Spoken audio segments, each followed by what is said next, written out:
ప్రభుత్వం వచ్చాక ఏ ప్రాజెక్టులు కూడా ఎన్నికల ముందు చెప్పింది, ఎన్నికల తర్వాత మళ్ళా అందుకోసం ఎప్పుడైనా రైతుల్ని కాపాడే ఆగునీరు కూడా లేదు. రాబో రోజుల్లో ఎస్పటాలు ఉంటుంది. మిత్రులారా, ఈరోజు ఆంధ్రప్రదేశ్లో రాష్ట్రం మొత్తం మీద కూడా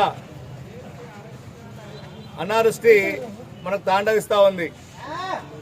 అనేక సంవత్సరాలుగా రాయలసీమకు జరిగినటువంటి అన్యాయాన్ని భారతీయ జనతా పార్టీ ప్రశ్నిస్తూ వస్తూ ఉంది. ఎప్పుడో కట్టినటువంటి ప్రాజెక్టులైనటువంటి హొస్పేట్ డ్యామ్ కానీ, శ్రీశైలం డ్యామ్ వల్ల కానీ వాస్తవంగా అనేక వేల భూములు ఇచ్చినా కానీ, ఎకరాల భూములు ఇచ్చినా ఈరోజు వరకు వాటి నుంచి సరైన లబ్ధి మన కర్నూలు జిల్లాకు లేదు. మనం ఒకసారి ఆలోచిస్తే మంచి భూములు ఉన్నాయి, ఒక్కసారి నీళ్ళు ఇచ్చినట్లయితే పంటలు పండించుకొని సుభిక్షంగా ఉండేటువంటి కుటుంబాలు వేల లక్షల కుటుంబాలు ఉన్నాయి. ఈరోజు వర్షం మీద ఆధారపడి రైతులు జీవనం సాగిస్తున్నారు. గత సంవత్సరం అనావృష్టి కారణంగా రైతులు చాలా నష్టపోవడం జరిగింది. కాబట్టి అందరూ కూడా వలసలు వెళ్తున్న సందర్భంలో ఈరోజు గ్రామాలకు వెళ్తే గ్రామాలు కూడా ఖాళీగా మనకు దర్శనమిస్తున్నారు. దీనికి కారణము ఇన్ని సంవత్సరాలు పరిపాలించినటువంటి పాలకులు కనీసం రాయలసీమ మీద, కర్నూలు జిల్లా మీద దృష్టి పెట్టకపోవడం. వేదావతి నిర్మాణం జరిగినట్లయితే గ్రావిటీ కింద మనకు నీళ్లు తీసుకునేటువంటి అవకాశం ఉంటుంది. కానీ వాటి మీద ఇంతవరకు శంకుస్థాపనలు కానీ ఎటువంటి పని కూడా ముందుకు పోవడం లేదు. వాస్తవంగా తీసుకుంటే దాని ఖర్చు 150 కోట్లు మాత్రమే. అయినా దాని మీద ఈ యొక్క జగన్మోహన్ రెడ్డి ప్రభుత్వానికి చిత్తశుద్ధి లేదు. అదేవిధంగా అనేక మంది రైతులు ఈరోజు వాళ్ళ భూములు అమ్ముకుని పట్టణాలకు పోతున్న పట్ల అనేక కిసాన్ సమృద్ధి యోజన తీసుకున్నటువంటి సందర్భం మనం చూస్తూ ఉన్నాం.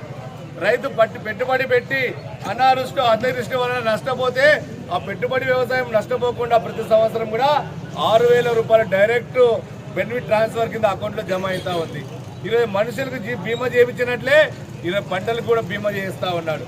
ఈరోజు ఎప్పుడు యూరియా అంటే అనేక రోజులు లైన్లో నిలబడి లాఠీ దెబ్బతింటే కానీ యూరియా దొరికినట్టు సందర్భంలో ఈరోజు ఎంత కావాలంటే యూరియా మనకు దొరికేటట్టుగా ఈరోజు చేశారు. అంతేకాదు ఆ యూరియా బస్తాని మోసుకుపోయి పొలంలో చెల్లేటటువంటి సందర్భంలో చాలా ఇబ్బందికర వాతావరణం ఉంటామని చెప్పి నానో యూరియాను తయారు చేసి ఈరోజు మన ప్రజలకు అందుబాటులో తెచ్చినట్టు ఘనత మన ప్రధాని శ్రీ నరేంద్ర మోడీ గారి. కాబట్టి మేము చెప్తా ఉన్నాం, ఈరోజు కేంద్ర ప్రభుత్వం అనేక పథకాల ద్వారా రైతులను ఆదుకుంటా ఉంది. కానీ రాష్ట్ర ప్రభుత్వం చేసినటువంటి వాగ్దానాన్ని ఎందుకు నెరవేర్చలేడని చెప్పి ఈరోజు రాష్ట్ర కిసాన్ మోర్చా తరఫున మేము డిమాండ్ చేస్తా ఉన్నాం, మేము కోరుతా ఉన్నాం.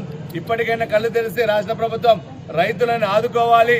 ఈరోజు రైతులు ఎప్పుడైతే పెట్టుబడి వ్యవసాయం కింద రైతు చనిపోతే ఏదో తూతు మంది నష్టపరిహారం ఇవ్వడం కాదు, రైతు బతికినప్పుడే ఆయన తీసుకున్న చర్యల గురించి ఆలోచించాలని రాష్ట్ర ప్రభుత్వాన్ని హెచ్చరిస్తూ రాబో రోజుల్లో ఈ ప్రాజెక్టులు పూర్తి చేయకపోతే ఖచ్చితంగా తీవ్ర ధర్నా నిరసన తెలియజేస్తామని చెప్పి సందర్భంగా తెలియజేసుకుంటున్నా. భారత్ మాతాకి. జగన్మోహన్ రెడ్డి ప్రభుత్వం వచ్చాక ఎన్నికలప్పుడు ఒక మాట, ఎన్నికలు అయిపోయాక మరొక మాట మాట్లాడుతుంది. ఎన్నికలప్పుడు ఈ జిల్లా పర్యటనకు వచ్చినప్పుడు కర్నూలు జిల్లాని సస్యశ్యామలం చేస్తామన్నాడు. పెండింగ్ ప్రాజెక్టులన్నీ కూడా గత ప్రభుత్వం చేయలేదు, నా ప్రభుత్వం వస్తుంది, చెయ్యండి, చేస్తాను, నాకు ఓట్లు వేయండి అన్నారు. అట్లాగే ఈ జిల్లాలో ప్రజలు, ఓటర్లు అందరూ కూడా జగన్మోహన్ రెడ్డి ప్రభుత్వాన్ని ఎన్నుకుంటే ఇవాళ వరకు ఏ ఒక్క ప్రాజెక్టులో కూడా ₹1,00,000 శాంక్షన్ చేసింది లేదు. ఇవాళ ఈ పెండింగ్ ప్రాజెక్టుల మూలంగా లక్షలాది ఎకరాలు ఎడారిగా మారిపోయింది. లక్షలాది కుటుంబాలకి తాగునీరు లేని పరిస్థితి ఈ జిల్లాలో ఉంది. అనాదిగా మన జిల్లాని రాయలసీమ నుంచి అనేక మంది ముఖ్యమంత్రులు పంపిస్తున్నప్పటికీ కూడా ఈ జిల్లాలలో అంటుంది ఇది రాయలసీమ, రత్నాలసీమ అని భారతీయ జనతా పార్టీ కోరుకుంటే ఇది రత్నాలసీమ అయితే మాకు ఓట్లు వేయలనే ఉద్దేశంతో ఇది రాళ్లసీమ, మట్టి సీమలాగానే ఉంచాలనే ఉద్దేశంతోనే గతంలో ఏలిన వారు కానీ ఇప్పుడు ఏలుతున్న వారు కానీ అదే ప్రయత్నంలో చేస్తున్నారు. భారతీయ జనతా కిసాన్ మోర్చా చెబుతుంది. కేంద్ర ప్రభుత్వం ఏదైతే చెప్తుందో ఫసల్ బీమా చెప్పింది, రైతులకు బీమా సౌకర్యం కల్పించమని. మేము కడతామని చెప్పి రైతులు అంటే రైతులు కట్టక్కలేదు. ఈ రాష్ట్ర ప్రభుత్వం మేమే పైసా ఖర్చు లేకుండా రైతులను కాపాడుతాము, రైతులకు బీమా సౌకర్యం కల్పిస్తామని చెప్పని చెప్పింది. మరి రైతులకు ఎక్కడైనా పంటలకి బీమా కట్టిందా అని అడుగుతున్నాయి. వాళ్ళ కరువు మండల రాయలసీమలో అనేక జిల్లాలు, ఆఖరికి కడప జిల్లాతో సైతం కరువు మండలాలు ప్రకటిస్తారని చెప్పి భారతీయ జనతా కిసాన్ మోర్చా కోరిందంటే ఆయన పుట్టిన గడ్డలో, ఆయన పుట్టిన జిల్లాలో ఏ రకంగా కరువు తాండవిస్తుందన్న విషయం మర్చిపోవద్దట. నేను ఇవాళ రాయలసీమని రాళ్లసీమ కాదు, అంతకంటే దారుణంగా తీర్చిదిద్దిన వాడు ఈ రాష్ట్ర ముఖ్యమంత్రి, ఈ ప్రాంతం నుంచి ఎన్నికైన ముఖ్యమంత్రి అన్న విషయం మర్చిపోవద్దట. రైతులను దిగజార్చిన వాడు.